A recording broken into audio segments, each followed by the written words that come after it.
If you've landed here via chance or algorithm, then perhaps you, like me, need some cozy, soothing hand sewing in your life.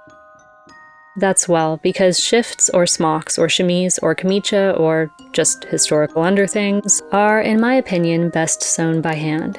And one can never have too many of these simple garments, which are as practical for historical shenanigans as they are for modern life. I want to make something like this, which is Italian and from the latter part of the 16th, early 17th century. And as you can see from this theoretical diagram that they have here, there's not a ton of shaping in it. It's really just rectangles. There is some gathering at the neckline and the wrist, and then there are these little gussets, which are these guys right here because, you know, humans aren't shaped like a T, so you gotta have some shaping in there. These are traditionally done in white linen. Even for the lowest class, they would probably still have white linen. However, I have this, which is a natural Irish linen, and it's beautiful, but it is very, very thin. It's actually kind of more like a shift weight linen, so I'm gonna make the smock out of this. When women entered convent to become nuns, they were required to bring a set of clothes in gray linen, or to bring the gray linen to create a set of clothes. I imagine that gray linen was probably something like this. So, you know, there's some historical basis there, however tangential. Since my fabric was a different width than the historical linen, I needed to create my own, preferably zero-waist cutting diagram. I first measured from my clavicle to just above my knee to determine the length of the body panel. I wanted to be able to have full stride in the camicia, so I measured the circumference of my legs to determine the circumference of the full body tube, which was about 60 inches. Perfect because that was the width of my fabric. The original has slits in the side panels to accommodate the sleeves, so I diagrammed out the same. The body rectangle to be folded lengthwise and a slit cut from the top of the fold, and the other side to be sewn from the hem to the bottom of the slit. The gussets should sit at about 2/3 of the arm slit, with the top of the sleeve rectangle taking up the top 1/3. The sleeve rectangle then gathers to create part of the neckline. I measured about what the gathered length of the sleeve should be, then doubled it for gathering, plus 3 inches, doubled to sit against the front and back of the slit.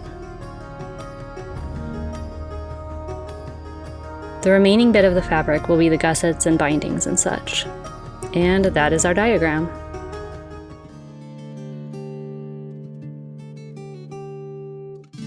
Before I began measuring and cutting the fabric, I first washed it and trued up the ragged edge by pulling a weft thread to reveal the square edge of the weave. I cut along the removed weft line. I then measured the body rectangle height along the selvage edge and pulled another weft. I cut the main body rectangle from the fabric length. I repeated this process for all of the cut lines.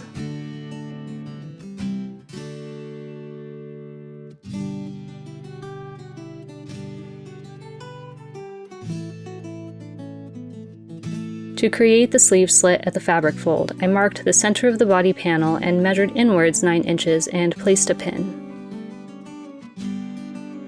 I very carefully snipped a single warp thread and pulled this towards the edge. I cut the resulting thread gap when I was ready to place the gusset and the sleeve. The trickiest part of this camicia is the gusset area. I began by attaching the gusset to the upper part of the sleeve side. I backstitched using waxed silk thread. I laid this piece along the sleeve slit of the body rectangle, offsetting the bottom the length of the seam allowance, which was 1/2 inch for me. Until now, there's really been no right or wrong side to this, but from here on out I made sure all of my seam allowances were to the same side. I suppose one could fell seams as they go, but I prefer to figure out all of my felling at the end. So I sew through the joints to leave the seam allowances free.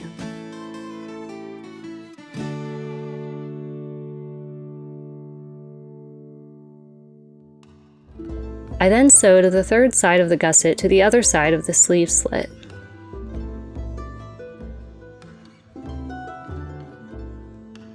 I folded the sleeve over the top to join the opposite top corner to the fourth side of the gusset and the upper sleeve slit. I sewed along the gusset and continued down the sleeve seam. When sewing long seams like this, I find it much easier to pin the starting end of the seam to a pillow. It gives much better tension. I left a 5-inch slit at the end of the sleeve to allow my hand to pass through once the wrist is gathered. Finishing these slits is the second trickiest bit of the camicia. I first folded one side inward and fell-stitched a tiny hem. This will technically be visible from the right side, so I tried to be as neat as possible. I then folded the opposite edge of the slit inward and felled another tiny hem. I stopped both hems at the slit start.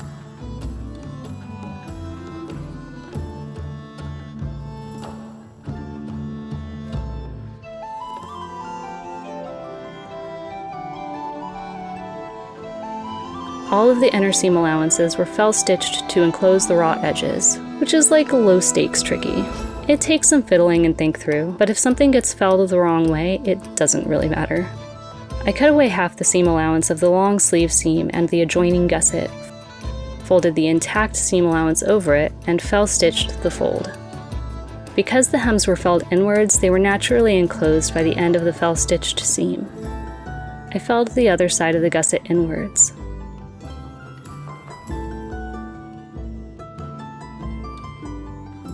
Normally I prefer to fell all of the gusset seams inwards towards the center of the gusset, but the V of the sleeve slit needs to be covered, so those two seams were felled to the outside.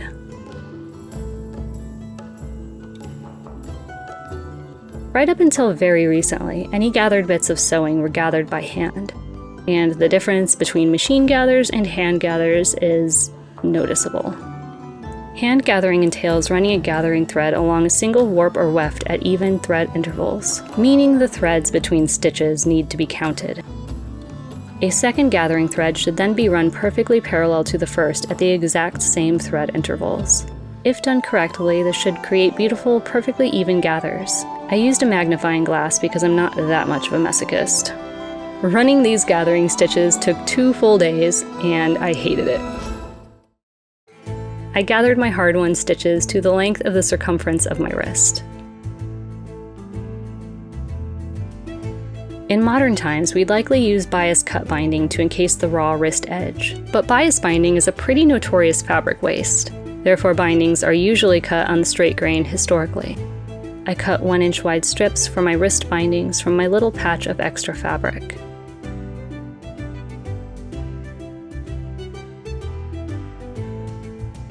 I pressed one long edge of the binding inwards 1/4 inch and stitched the fold to the gathers in between the 2 rows of gathering stitches, one gather at a time. I did this by whip stitching from the outside.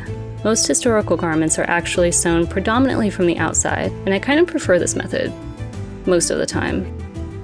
I folded the binding over the raw edge, finger pressed the opposite long side seam allowance to the inside, and fell-stitched the fold to the inside of the gather. Not quite gather by gather this time, since this is the inside of the garment. I set up the other sleeve/gusset arrangement the same as the first, with the exception of the sleeve seam, which I continued sewing over the gusset and right down the side seam of the garment, thus completing the body of the garment.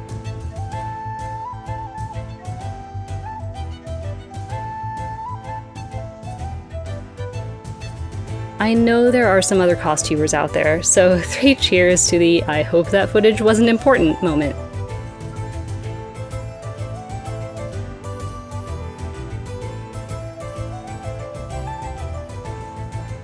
Much felling and gathering later, and the body and both sleeves were together. At this point, the camicia looks like something has gone comically wrong, which means it's time for more gathering. I gathered along front and back neck edges and the top of the sleeve rectangles. I gathered each separately just to wield the most control over the outcome. I gathered each shoulder piece to 7 inches and each neck edge to 8 inches, making the entire neckline 30 inches. I cut a 31-inch long, 1-inch wide strip from the remaining fabric yardage. The neck edge was finished the same as the wrist edges. I gave the body a 1/2 inch felled hem.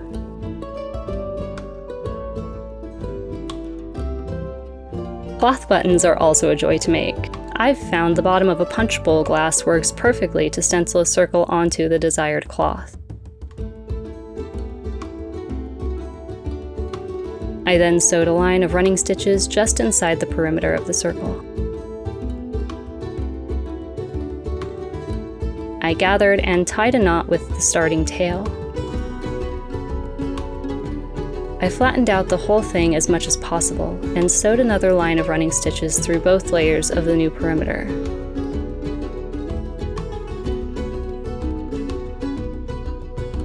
I like to go back through all the little gathers and knot profusely.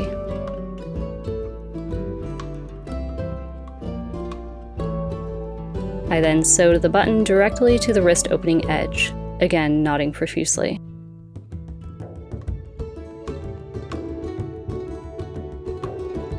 I used a little chain stitch to create a loop on the opposite wrist opening edge.